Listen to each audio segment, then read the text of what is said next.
안녕하십니까. 오늘은 매우 어려운 구절 중에 하나인데 난해 구절이라고 하는 베드로전서 3장 19절을 강의하도록 하겠습니다. 이 부분에 대해서는 많은 의견이 분분하고 학자들마다 주석마다 견해가 많은 줄로 알고 있습니다. 그러나 제가 이제 다 설명할 수는 없지만은 제가 아는 한 여러분들한테 이해를 시켜드리도록 하겠습니다. 베드로전서 3장 19절을 보겠습니다. 주석을 보면 이런저런 말들이 많습니다. 여러가지 이론들이 많지만은 그런 거는 제가 다 생략하기로 하고 읽어보면 전부 쓸데없는 소리만 잔뜩 늘어났기 때문에 더 이상 읽어볼 필요 없고요. 제가 이제 하나씩 말씀드리도록 하겠습니다.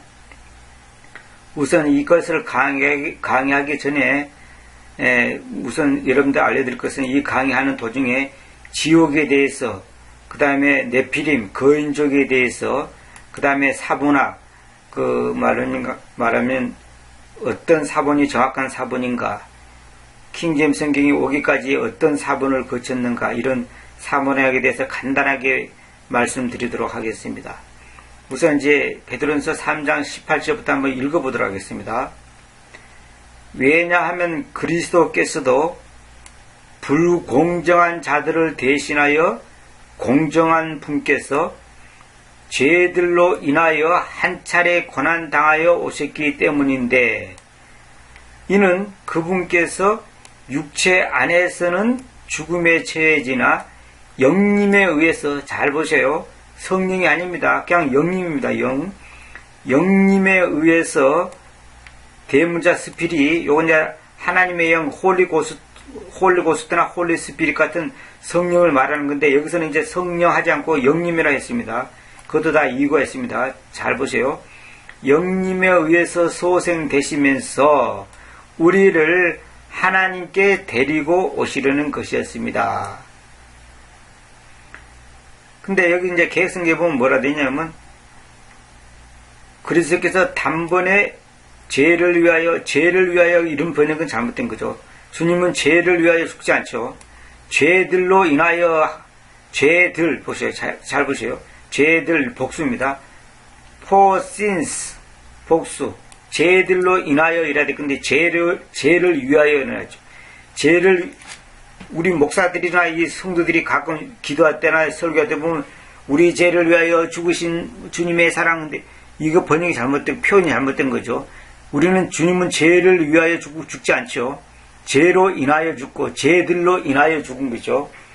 이거 번역이 잘못됐습니다. 의인으로서 불의한 자들을 대신하셨으니, 여기 의인이라고 그러잖아요.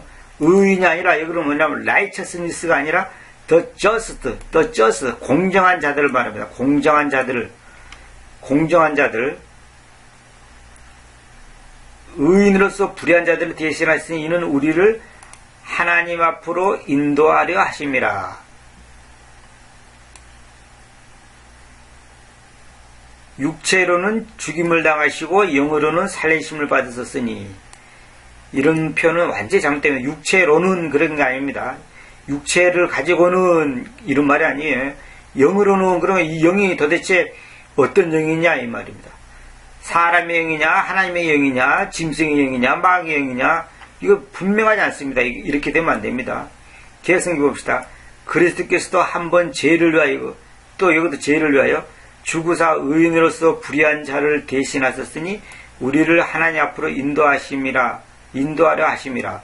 육체로는 죽임을 당하시고 영으로는 살리심을 받으셨으니, 이것도 잘못된 거고. 키 문제 봅시다. 그리스도께서도 죄들로 인하여, 이건 맞습니다. 한번 고난을 받으사 의로운 자로서 불의한 자를 대신하셨으니, 의로운 자가 아니고, 보세요, 불공정한 자들을 대신하여 공정한 분께서, 하나님은 공정하신 분입니다. 하나님의 징계, 하나님이 누구를 지옥 보낸다, 천당 보낸다, 누구를 구원한다, 구원하지 않는다는 것이 공정한 절차에 의해서, 공정한 하나님의 공의에 의해서 하는 것이지, 무조건 하는 게 아닙니다. 무대볼로 하는 게 아닙니다. 이 단어 하나하나를 잘 생각해 보셔야, 이따가 보충 설명 제가 해드리겠지만은, 불공정한 자들을 대신하여 공정한 분께서 죄들로 인하여, 이렇게 해야 되는데, 여기서는 의인으로서 불의한 자를 대신하셨으니 이렇게 해놨죠. 아니, 여기가 아니죠. 여기죠. 의로운 자로서 불의한 자를 대신하셨으니, 이것은 그분께서 육체 안에서 죽임을 당하셨으되 죽임을 당한 게 아니라 죽음에 처해진 거죠. 성령으로 말미암아, 이거 성령이라고 그러죠. 이렇게 번역하면 안 됩니다. 홀리 스피릿이 아니라 그냥 스피릿입니다. 그냥 스피릿. 살아나셔서 우리를 하나님께로 데려가려 하심이라. 함께 봅시다. 그리스도께서도 죄들로 인하여 한 번 고난을 받으사 의인으로서 불의한 자를 대신하셨으니, 거의 똑같죠.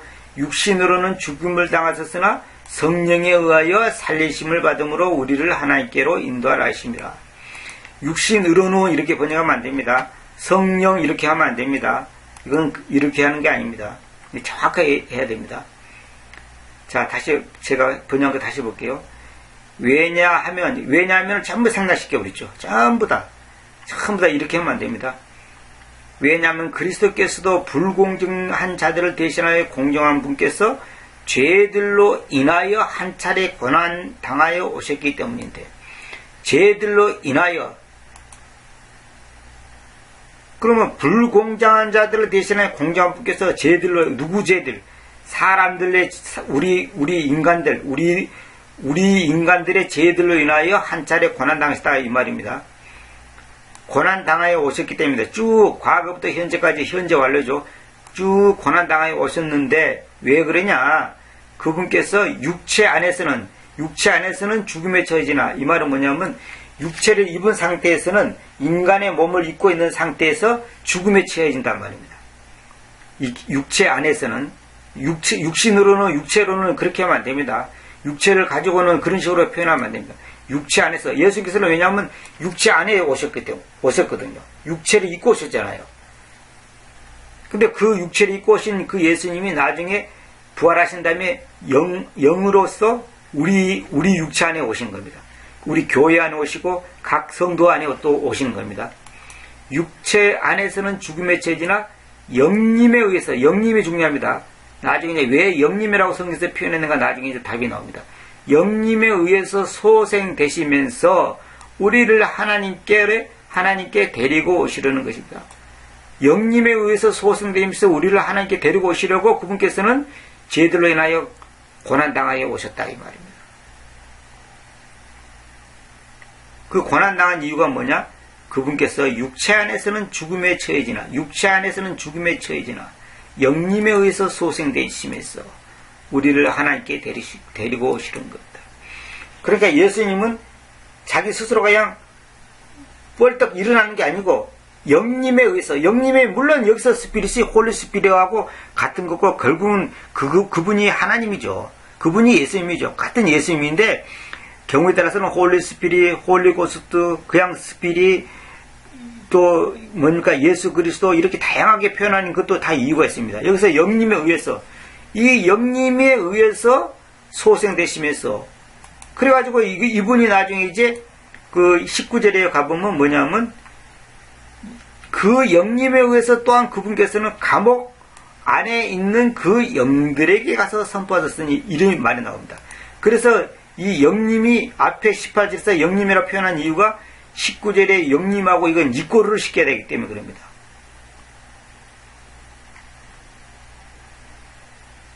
이걸 성령에 의해서 이렇게 하면 안 됩니다.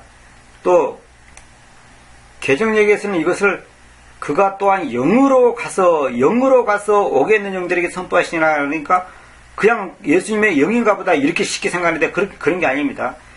킹음정은 또한 그분께서 또한 성령으로 말미암아 감옥에 있는 영들에게 가사 선포하셨는데, 또 그가 성령으로 감옥에 있는 영들에게도 가서 전파하셨으니 이렇게 표현하면 안 됩니다. 이렇게 성령이 이렇게 표현하면 안 됩니다. 전에 제가 홀리고스트 설명하면서 이 성령과 홀리고스트, 거룩한 숨과 그냥 영이 어떻게 다른지 이거 전부 제가 말씀드렸습니다. 혹시 그거 안 들으신 분들은 홀리고스트, 거룩한 숨이란 무엇인가 그 코너를 꼭 들으시기 바랍니다. 들으시고 이걸 설명드려야 됩니다. 자, 이렇게 했는데 우선 제가 이제 이걸 강의하기 전에 이것부터 한번 말씀드리도록 하겠습니다. 이제 많은 사람들이 질문하기를 어째서 킹제임스 성경이 다른 성경보다 나은 것입니까? 이렇게 질문을 많이 합니다. 근데 이제 많은 사람들이 쉽게 생각하기를 그야 킹제임스 성경은 다른 성경보다 번역이 잘 됐습니다. 이런 식으로 단순히 생각하는데 물론 이제 그것도 사실인데 근본적인 이유가 있습니다. 그 근본적인 이유를 제가 좁은 지식으로 다 설명할 수는 없지만은 간단하게 제가 말씀드릴게요.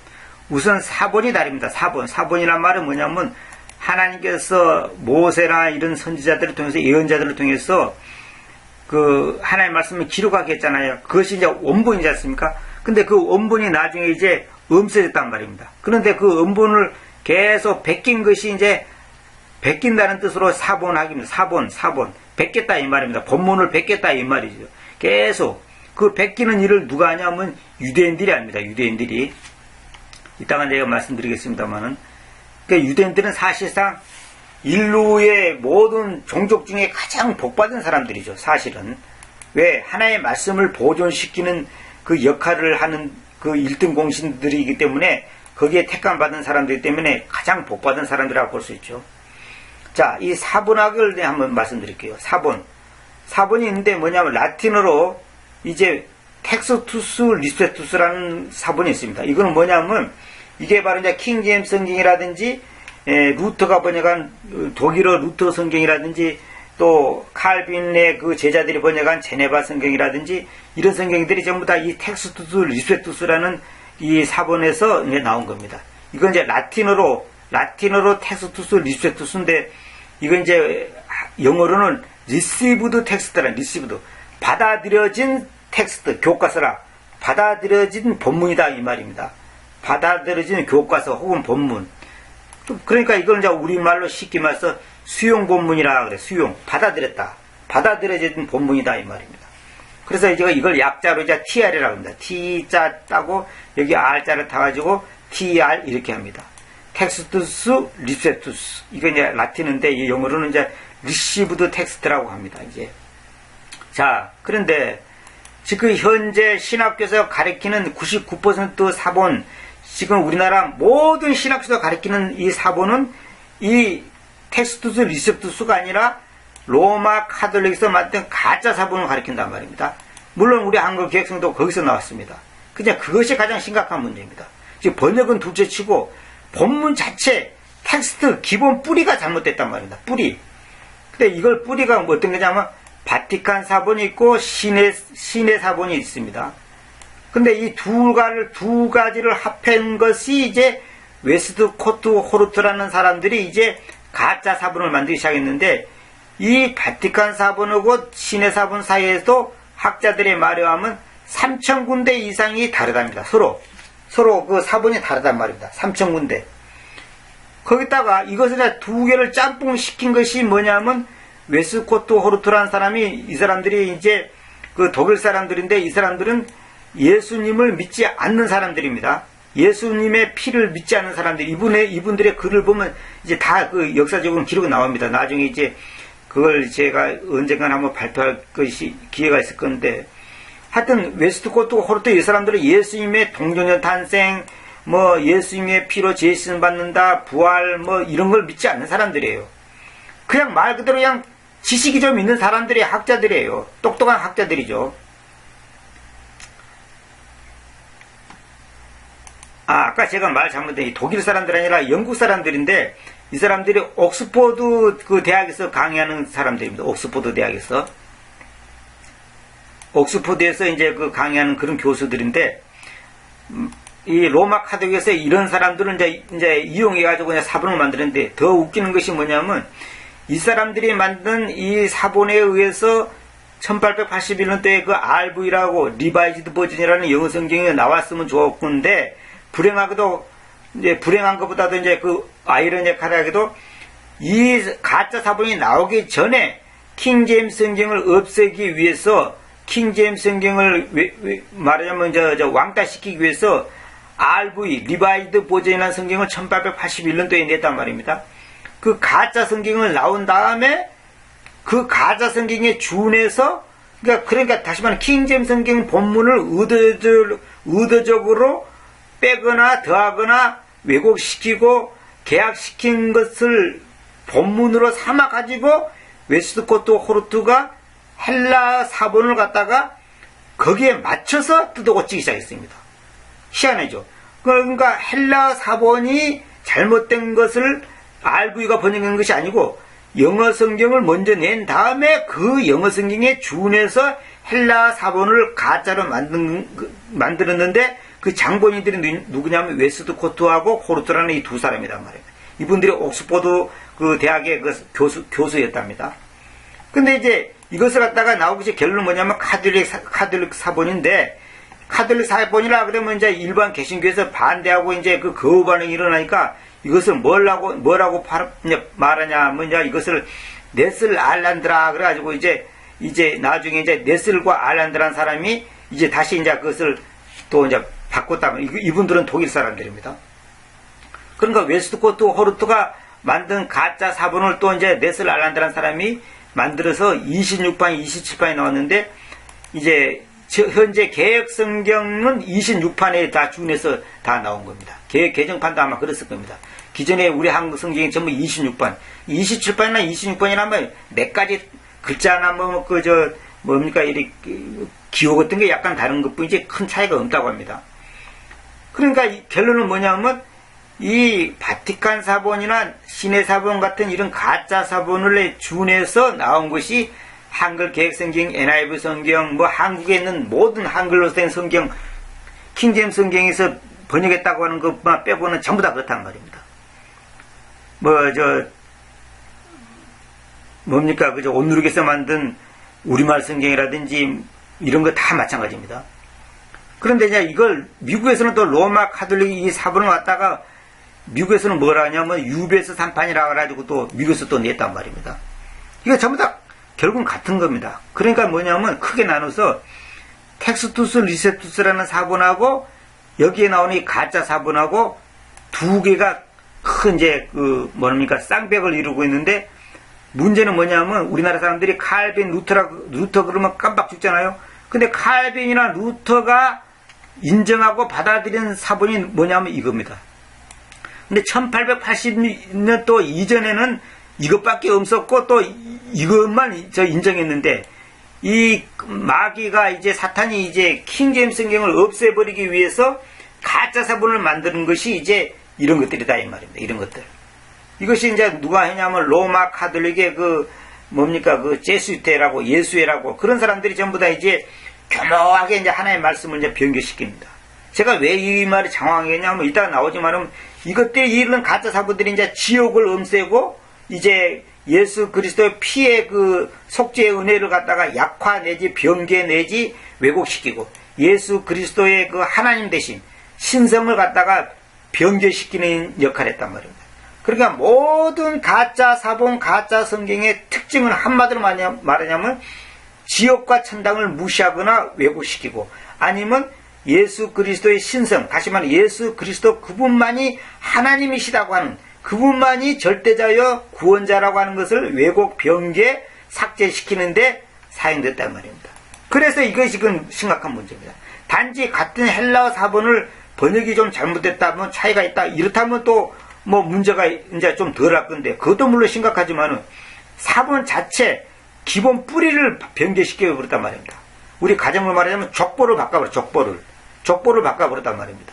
여기서 나온 것이 바로 개혁성경입니다. 그래서 이 개혁성경이 심각한 겁니다. 근데 로마서 3장 1절에 보면, 그렇다면 무슨 유리한 점을 유대 사람들이 가지고 있습니까? 혹은 무슨 유익이 할례자들에게 속해 있습니까? 결국 유대 사람들이 딴 게 아니라 할례자들이죠. 할례를 받는 사람들이 유대 사람들이거든요. 그러니까 유대 사람들을 이꼬로 할례자들이에요. 근데 이 사람들의 유리한 점이 뭐냐? 각가지 길에서 많이, 각가지 여러 가지 면에서 많이 있지만은 주로 주되는 것은 뭐냐면, 그 까닭은 그들에게로, 유대 사람들에게로 하나님의 말씀, 보통 여기서 하나님의 말씀 이렇게 번역했잖아요. 이렇게, 전부 다 이렇게 했잖아요. 근데 하나님의 말씀이 아니라 여기 잘 보세요. Oracles of God. 오랄이라 말하면 입을 말하는 거네. 구강을 말하는 거거든요. 그러니까 오라클스라면 무슨 말이냐면 하나님의 구술하시는 말씀, 입구자, 입에서 이렇게 풀어서 말하는 거, 이걸 보고 구술이라 그러는데, 이 오라클이라 그러는데, 이걸 보통 이제 사회에서는 뭐 신탁이다 어쩌다 그렇게 표현하는데, 이 구술하시는 말씀들이 맡겨졌기 때문입니다. 무슨 말이냐면 유대 사람들에게 하나님의 말씀들이 맡겨졌지 이 로마 카톨릭에게 맡겨지지 않았다 이 말입니다. 제가 이제 그걸 말하려고 합니다. 그러니까 무슨 말이냐면 유대 사람들의 손에 의해서 나온 사본이 아닌, 그것은 롬에서 뭐 독일 사람이라든지 영국 사람이라든지 미국 사람인데, 이런 사람들이 그 사본을 만들었다, 사본을 뺏겼다, 사본을 보존시켰다 한다면 그건 다 가짜라는 거죠. 안 된다는 거예요. 왜? 하나님께서는 그 사람들한테 안 맡겠다는 거예요. 안 맡겠다는 거예요. 그런데 이제 그 신약은 헬라어, 구약은 히브리어로 되어 있는데, 그 신구약을 갖다가, 물론 신구약도 이거 사실 틀린 말입니다. 이게 정확한 말이냐면 신약은 새 유언, 구약은 옛 유언입니다. 뉴 테스트먼트, 올 테스트먼트란 말은 그 유언이란 말이지, 그 뭐 신약, 구약, 옛날 약속, 새 약속 그런 의미가 아니에요. 이것도 다 번역이 잘못됐는데 내가 이제 할 수 없이 표현상 그렇게 말하는데, 이런 일이 이제 그 히브리 사람들에게는 이제 히브리어로 이제 구약성경에 맡겨졌고, 헬라 사람들은 헬라어로 이제 그 신약성경에 이제 이렇게 이제 기록되어 있었는데, 이것을 하나님께서 때가 돼서 이제 라틴어로 또 이제 중간에 구 라틴 벌게트라고 이제 그 라틴어 성경으로 나와서 쭉 쓰다가 중세시대 쓰다가 하나님께서 이제 17세기 들어와서 1611년도에 하나님께서 당신의 귀한 종들을 통해서 영어 성경으로 나온 것이 바로 킹제임스 성경입니다. 그 킹제임스 성경이 이제 헬라어와 히브리어로 된 신구약 성경을 하나의 언어로, 오늘 우리의 언어로 이제 말하면 대중화시키기 위해서 하나의 언어로 통일시켜버렸단 말입니다. 그래서 이제 라크만이나 이런 분들이 영어 킹제임스 성경이 뛰어난 성경이고 위대하다는 것 중에 강조 중에 하나가 뭐냐면, 어차피 오늘 우리나라 사람들이, 현대인들이 헬라 히브리를 모른다는 거예요. 알 수가 없다는 게 정확하게. 근데 그것을 오늘 우리가 쓰는 영어라는 언어로 옮겼다는 거죠. 이제 이것이 놀라운 은혜인데, 중세시대 때는 라틴어 성경을 썼지만은 그 라틴어 성경은 대단히 지식이 많은 사람들 소수 외에는 읽지도 못했고, 읽지도 못하겠고, 또 읽을 수도 없었습니다. 왜? 글자를 모르니까. 그래서 하나님께서 이제 때가 되니까 이제 오늘 우리들에게 이제 한 400년 전에 이제 그 킹제임스 성경이라고 하는 놀라운 성경을 우리에게 주셨다 이 말입니다. 이것이 이제 이것이 참 놀라운 하나님의 은혜죠.